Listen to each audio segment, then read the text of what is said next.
I never intended to be in technology or be in the app world whatsoever. I used to run a co-working space for side hustlers. Friends, family, and fans, welcome back to our channel. I'm your host, Phinia Thomas, bringing you an interview today with James Chapman. He is the founder of Plain Sight, an app that's available in the App Store. He's also going to talk to us about what it's like being a founder and Apple's new initiative called REJI. Sit back, relax, and get ready to be informed. Check it out. Share with our readers how you got started in the app world. By accident, if I'm honest. I never intended to be in technology or be in the app world whatsoever. I used to run a co-working space for side hustlers that was open between 6 p.m. and midnight. And people were always asking me like, hey, who's at the space right now? Who's gonna be at the space tonight? And so I really got into technology to replace myself and people like me. People who are trying to help people make meaningful connections whenever they visit their shared spaces. And so once the idea came to me, I was like, all right, I guess I'm in technology now because tech can definitely solve this problem. That's what people need to know. When stuff happens by accident, sometimes that's where like the good jewels are at. That's right. So how did you parlay that into Plain Sight? Yeah, so we did a ton of research and just started like going to different co-working spaces in different cities and getting them to test out like our MVP of our product. And once we got really good feedback from that, we're like, all right, we need to go all in with this. We need to, develop an app. And so I'm a non-technical founder. So the first step was trying to outsource somebody to build the application for us. And then once we did that, we built our team, we got everything in-house now, and we're just off to the races. And so pre-COVID, what became really popular for the application was networking events. So networking event organizers who say, hey, if you want to make quality connections while you're at the networking event, just check in on our space on Plain Sight, et cetera. So, once the pandemic hit, all of that kind of stopped. Speaking of the pandemic, one of the good things that has come out of it is this initiative with Apple. The main purpose of the initiative is to dismantle systematic barriers, right, to opportunity that people of color specifically have been faced by with just injustices that we all kind of know about. And I think that the blessing and the curse of the George Floyd situation last year is that it brought a lot of attention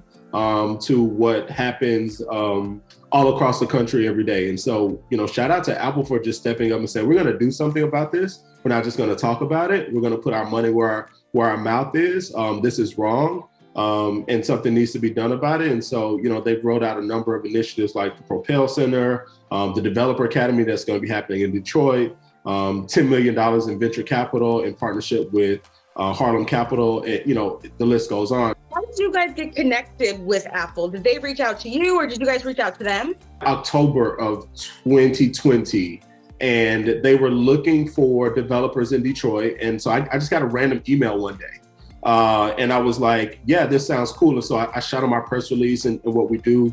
And they immediately reached back out and we just kind of hit it off from there, started having conversation. They were like, this is really dope what you're doing. But prior to starting Plain Sight, I had also started a pitch competition in Detroit. And so like they knew that I had, really close connections to starters in the city of Detroit specifically. What specifically can you share with us that they've been able to help you with, like tangibly as a company, as a business, to help you grow?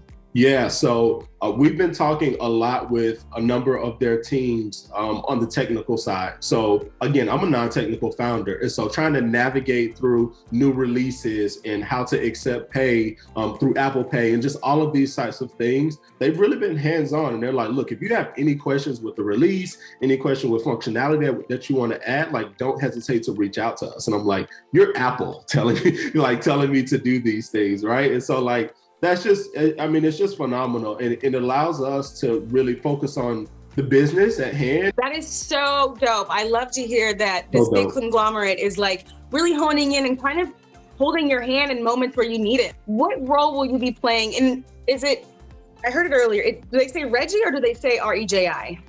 They call it REJI. Yeah, I'm pretty sure they call it REJI. Yeah, but it's REJ. It's both, right? And so, but as far as my role, I'll be a mentor as well as a consultant for Apple's Developer Academy in Detroit. And it's just supporting, starters, young entrepreneurs who are Black creators and coders, and helping them navigate through the process, right? That's what all of this is about, and allowing them to learn more and get the practical tools that they need to be able to be the best that they can in whatever venture that they're pursuing. Running an early stage venture is hard in itself, right? Because you wear multiple hats.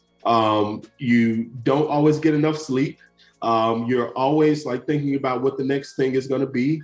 And so, you have to balance operations as well as being creative. I feel like a lot of times I can get caught up in like, the things that have to be payroll and all of this type of stuff, and I can get out of my creative flow a little bit. And so just trying to find that balance of growth and creativity is really hard being a founder. Now you add on being a Black founder with not having all of the resources or built-in networks and things of that nature, and it becomes extremely difficult, especially when you have to fundraise and you have to make connections, and then you sprinkle in a pandemic on top of all of that, you know what I mean? And some of the racial injustices that have been thrown in our faces pretty blatantly, especially over the past year, it can become very frustrating, honestly, being a Black founder. And so, it's really important to find your tribe, be able to, find people who are also in this, sticking together, and being able to encourage one another to be able to get through tough times. Well, we hope you were informed or learned something new.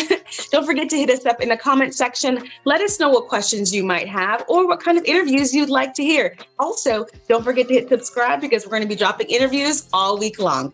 See you on the next one.